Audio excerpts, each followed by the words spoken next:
I would now like to turn the conference over to Acting Secretary Wills. Please go ahead.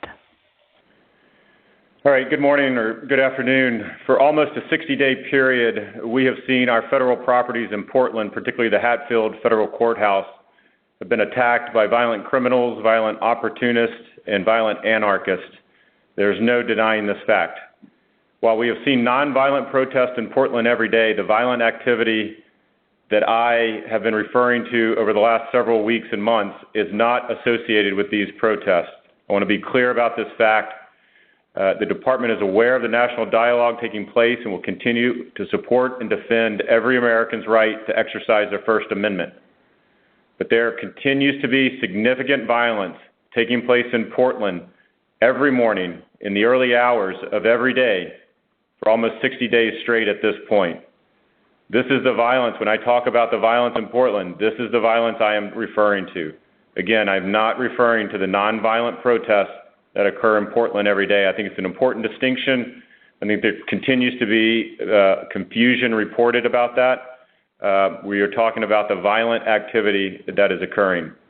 Despite sustained attacks on federal law enforcement night after night, we have and will continue to successfully defend the federal courthouse, the seat of justice for Portland.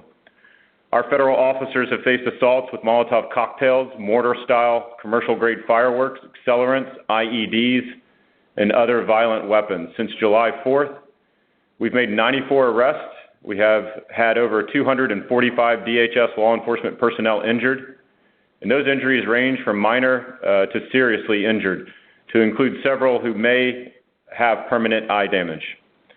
On 16 separate occasions, the Portland Police Bureau, or FPS, Federal Protective Service, have declared a riot or unlawful assembly. The violence in Portland is there. We have showed pictures. We have shown video. It is undeniable the violence that is taking place in Portland. Throughout the last 2 months, I have been consistent in my messaging and the objectives of the department. They are: the criminal activity directed towards federal property and federal law enforcement is unacceptable. State and local leaders need to step forward and police their communities. And the Department of Homeland Security will not back down from our legal duty to protect federal law enforcement officers and federal property in the face of such criminal behavior. Over the past 24 hours, Governor Brown and I have been in regular communication and have agreed on a plan to end the violent activity in Portland directed at federal properties and law enforcement officers. This plan includes a robust presence of Oregon State Police. This is presence and this is police that we have been asking for the past 60 days. This is the type of response that every other responsible city in the U.S. has with the Department of Homeland Security and other federal law enforcement. I am glad that Oregon and Portland are now deciding to be a responsible city. This cooperation, again, is exactly the type of relationship that should exist and has existed previously. The outlines of the plan include Oregon State Police, along with local police, will begin securing city properties and city streets around the courthouse, something that they have not done for close to 60 days, as that violence is directed at federal properties. Oregon State Police will coordinate with Federal Protective Service to ensure federal facilities remain protected and secure, as should have been the case for the past 60 days, and again, is occurring in every other city around the country. Federal Protective Service and U.S. Marshals will continue to provide security inside the courthouse as they have done throughout the past several months. DHS law enforcement officers will remain in Portland. Let me repeat, our entire law enforcement presence that is currently in Portland yesterday and in the previous week will remain in Portland until we are assured that the courthouse and other federal facilities will no longer be attacked nightly and set afire. Again, let me repeat, DHS law enforcement officers that are there today will remain in Portland until we are assured that Oregon State Police and the plan that the governor has put together is successful.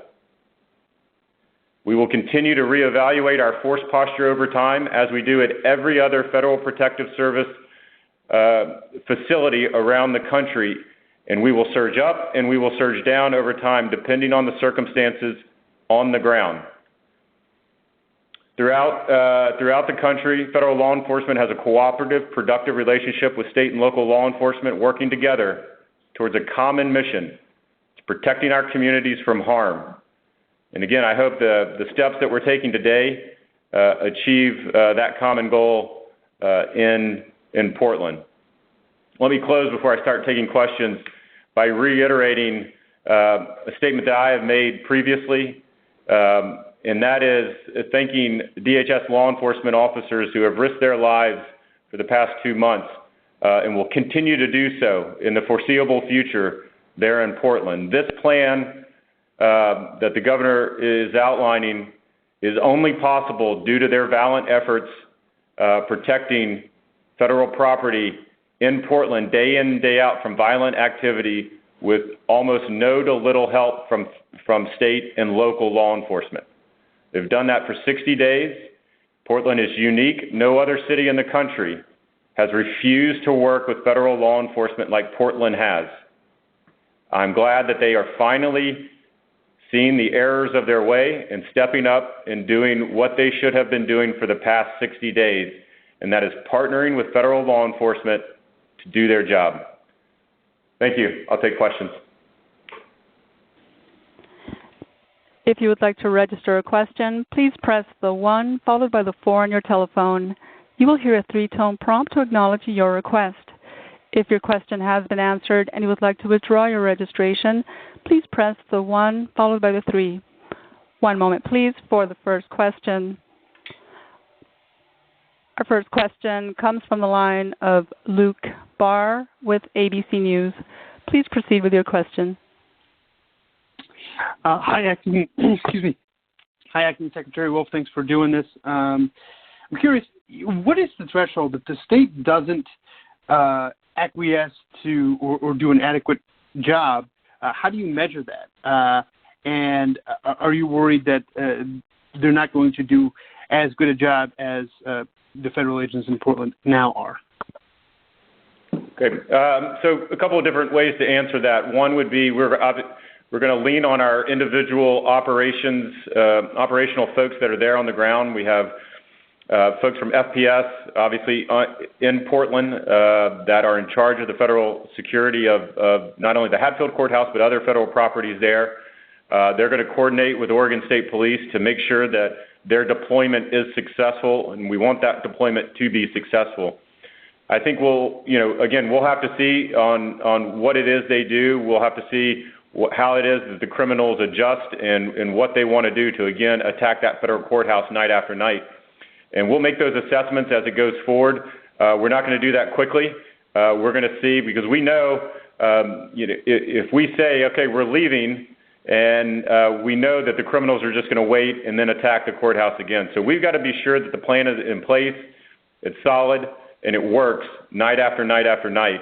And again, our federal law enforcement officers will remain in the area to make sure that if there is an incident at the courthouse, that they will respond accordingly. We hope that that's not the case. We hope that the plan put in place by the Oregon State Police is sufficient, but we are watching, and we'll know night after night, as you've heard me talk about, we've seen some very violent activity, usually between midnight and 5 a.m. So that's a clear barometer of how successful this deployment will be. When it does start, then we'll start to look at it and look at the parameters. But specific indicators and warnings, I'm going to leave that to my operational folks on the ground, and we'll be in touch with them. Our next question comes from the line of Ted Hesson with Reuters. Please proceed with your question. Hello, Acting Secretary. Thank you for holding the call today.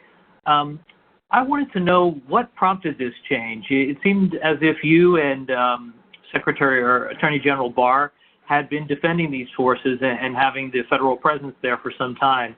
and why the quick change today? Thanks, Ted.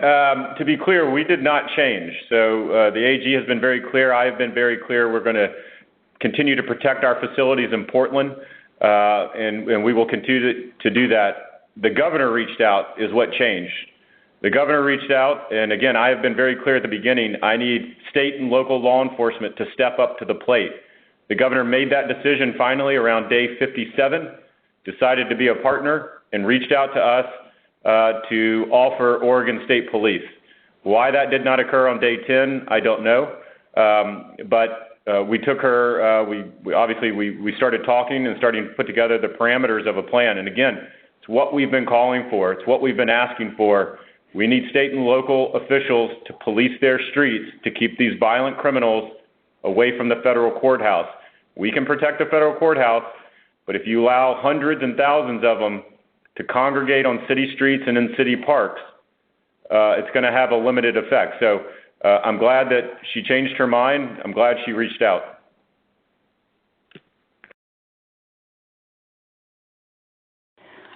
Our next question comes from the line of Pete Williams with NBC News. Please proceed with your question. Thank you, Mr. Secretary. You said the federal presence would remain in Portland. In a tweet today, the governor said starting tomorrow, all CBP and ICE officers will leave downtown Portland. Are you both saying the same thing? Are you saying that your folks will leave the immediate area of the courthouse but remain in Portland? Is there any daylight, in other words, between what you're saying and what she's saying? I haven't seen, thanks for the question. I haven't seen all of her tweets. I've been informed about a couple of them, her statement as well. So again, I want to be clear about this. The entire DHS law enforcement presence in Portland will remain in Portland. Whether they're staged inside the courthouse, next door, or in a different location, obviously I'm not going to get into that. I will be able to tell you, though, that if there is any indication that we will continue to have the same type of violence at the federal courthouse as we have in past nights, once Oregon State Police are fully deployed, if we have indicators and warnings that their deployment is not working, that entire DHS law enforcement presence is available and will be there to, again, protect that federal courthouse. Thank you. Our next question comes from the line of Nick Maris with Washington Post. Please proceed with your question. Hi, thanks for doing the call. Just to follow up on that, are we talking about the Oregon State Police actually staging out of the courthouse itself and essentially replacing those federal agents right there on the front line, or are you looking for a second perimeter to be established by state authorities that would keep those protesters away from that fence line around the courthouse? Yeah, thanks, Nick. So it's certainly much more of the latter. So the idea of bringing Oregon State Police in is to have them outside of that fence line doing that job, policing the streets, the parks, and other city property, to making sure that these violent individuals are not staging weapons, are not congregating there, calling up their plans for the night, and using that property as a staging point. We know that's what they've been doing. We've been asking the city and the state to address the issue. And that is what the Oregon State Police will be doing. They'll be doing other things, but that is initially what they are designed to be brought in to do, so that it prevents violent individuals from ever approaching the courthouse, getting to the fence with power tools, with Molotov cocktails, and the like. And that's really what we're trying to prevent here. It's what we've been asking them to do for some time. Keep individuals away from the courthouse. We need to protect that courthouse, and I'll continue to be very clear about that. Are they going to be inside that first fence line or outside it? You will likely see some Oregon State law enforcement officers. You'll see a lot of them outside the fence line. You will likely see some of them inside the fence line along with Federal Protective Service officers. Those are the individuals. Our responsibility remains to protect that courthouse. And that is not any responsibility that we are handing over. FPS will remain the primary responsibility to protect that federal courthouse. And if Oregon State Police wants to help us with that, we're happy to have them on the team.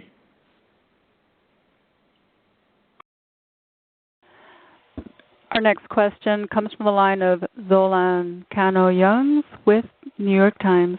Please proceed with your question. Mr. Secretary, thanks for having the call. I appreciate it. You mentioned that when one of my colleagues asked kind of what changed and why is this happening now, you mentioned that the governor of Oregon chose to call you to engage in dialogue. I'm wondering if you feel like in hindsight at this point, if there was anything more that the administration could have done to also engage in dialogue here with the local authorities directly, not just through TV appearances, and how many times you called them to try and work out a collaborative plan. Well, thanks. As you know, and as I've said, really at the beginning, I would say back several weeks ago, I'd have to get you the exact date, so on. I reached out to the governor and the mayor. And so my very first call was to the governor, who again said, no, we are not here to help you. And in fact, you need to remove all your law enforcement officers from Portland. So that was the direction that she wanted to go at that time. It was also a very similar direction the mayor wanted to go at that time. Obviously, we did not do that. We are not handing over our responsibility, or I would say withdrawing from our statutory responsibility to protect that federal courthouse. So I reached out to the governor. She did not reach out to me initially, and we continued to have that stance, and that continued to be her stance either over Twitter or elsewhere. So my position has been very clear from the beginning, which is DHS always wanted a collaborative relationship with local and state law enforcement.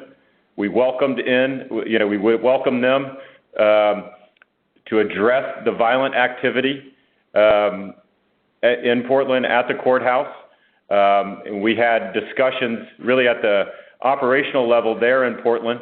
But for whatever reason, the governor decided again on the 57th or 58th night day of this incident to, step forward with the Oregon State Police. I'm glad she did it. Wish she would have done it earlier.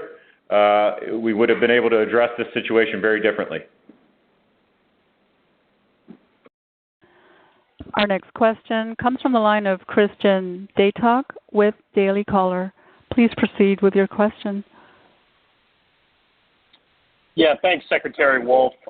Governor Brown tweeted that Vice President Pence was pretty instrumental in this negotiating process. I'm just curious if you could add a little background on his role and whether or not President Trump was also involved in the agreement. Sure. I'll let obviously the Vice President's office fully characterize his engagement with the governor. The Vice President's been engaged not only with Governor Brown but other governors regarding COVID-19 related issues. And I know that's how they initially talked earlier this week, and part of that conversation obviously turned to Portland. The Vice President called me immediately, and then that's when I got engaged as well. So from my perspective, that's been the role. The Vice President's been a great partner, not only through COVID, but also through what's going on in Portland. I've talked to him several times as well. And so I'll let you, again, ask the Vice President's office if there has been more contact than that. That's aware of the contact that he made or he had with the governor this week and how this continued to unfold.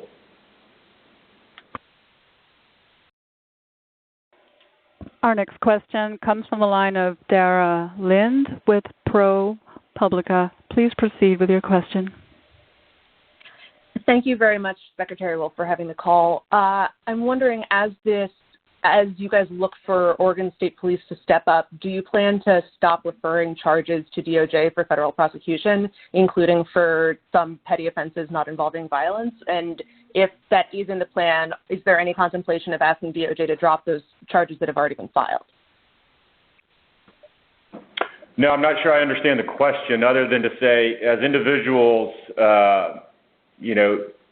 break federal law, we're going to hold them accountable. So whether they are minor offenses or serious offenses, because you do a minor offense, it shouldn't be the practice of any law enforcement agency to say, yeah, we're not going to enforce the law. So if you're breaking federal crime, then we're going to hold you accountable. The U.S. attorney there in Portland has to make the call on whether to continue that progress through the court system, and DOJ will do that. So as, again, violent individuals decide to make a conscious decision to break federal law, we're going to hold those individuals accountable. Now, with Oregon State Police there, we hope it doesn't get to that. We hope that they will address any violent activity that is occurring near or close to that courthouse.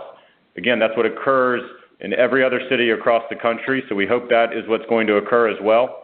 But at the end of the day, we'll continue to protect that courthouse, and if we have to, we will continue to prosecute those that willingly choose to commit a federal crime.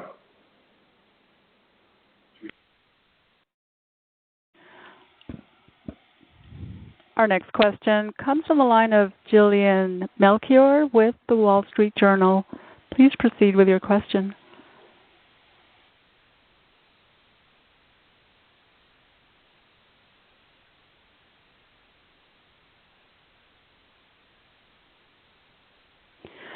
Ms. Melchior, your line is open. Please unmute if you have done so on your side.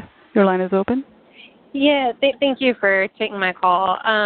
So I'm curious whether you've received any indication that you'll get greater cooperation from the Portland city government. To what extent Portland's police will be involved in this effort. And I know that at a state and local level, there have been restrictions on less than lethal force. Is there any indication that those policies will be changing at all?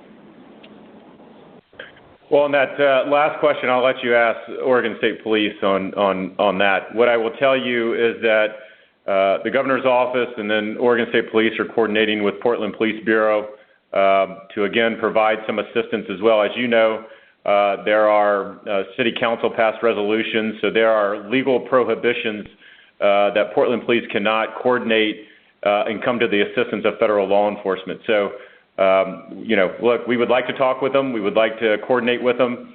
Those are political decisions that the mayor and the city council and others have made. It's unfortunate. It's very dangerous and endangers law enforcement officers.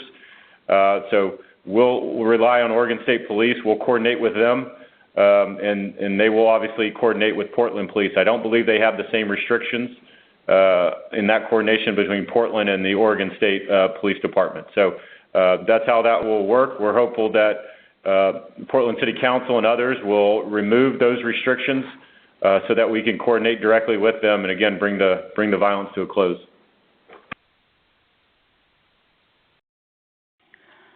Our next question comes from the line of Geneva Sands with CNN. Please proceed with your question. Good afternoon. Thank you for the call. Can you give us more of an update on the current law enforcement presence, or is there still ICE and CBP currently there from both agencies, and are there any other officers from other agencies as well, other than FPS?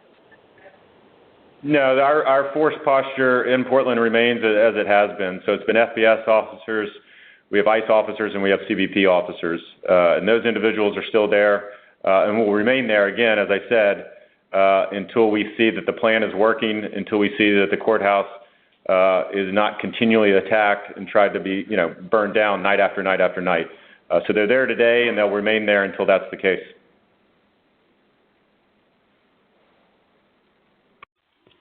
Our next question comes from the line of Paul Bedard with Washington Examiner. Please proceed with your question.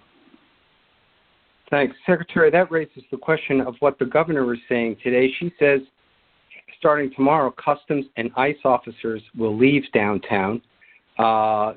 You don't sound like you're saying that at all. Also, what do you think about her characterization of federal agents who've been there as an occupying force that have brought violence to the city? Yeah, thanks, Paul. I think there's been a lot of very dangerous language used by a number of local, state, and I would say even federal elected officials regarding calling civil law enforcement officers. These are officers that live in your communities, put on a badge, put on a uniform, risk their lives to protect, in this case, a federal building, calling them stormtroopers, Gestapo, thugs, you name it. We've seen it all. And I think most reasonable Americans know how disingenuous that is, know how insulting that is, and so that's unfortunate. The idea that federal law enforcement protecting a federal building, enforcing federal law somehow incites violence is just probably the most, I don't even understand that argument. The other side of that argument is, oh, if you just didn't enforce the law and you let us burn down the building, there wouldn't be any violence. And so it's not a smart argument. It's not a smart statement in my view. I don't understand it because it's not backed in reality or facts. This notion that somehow DHS incited the violence, I've said this time and time again. I still don't see it reported on, but that's okay. If you go back to the mayor using his own words before DHS arrived in Portland back on July 4th, his own words is the city has been in a state of violence for over a month, and he calls on people to stop the violence. Now, the mayor wouldn't do that if he wasn't seeing a large amount of violence already occurring before the DHS law enforcement presence arrived. So we'll continue to debunk these myths out there that somehow we've incited this violence. The vast majority of our operations at that courthouse are in a defensive posture. We stay inside that courthouse until individuals jump the fence and start lighting things on fire, to include the courthouse, or start tearing down the fence, start with power tools. Then we come out and we have to push them back. We have to disperse them. We have to disperse the criminals. So we'll continue to, again, do that. We hope that the Oregon State Police, through this plan, will address those violent activity before they ever approach the courthouse.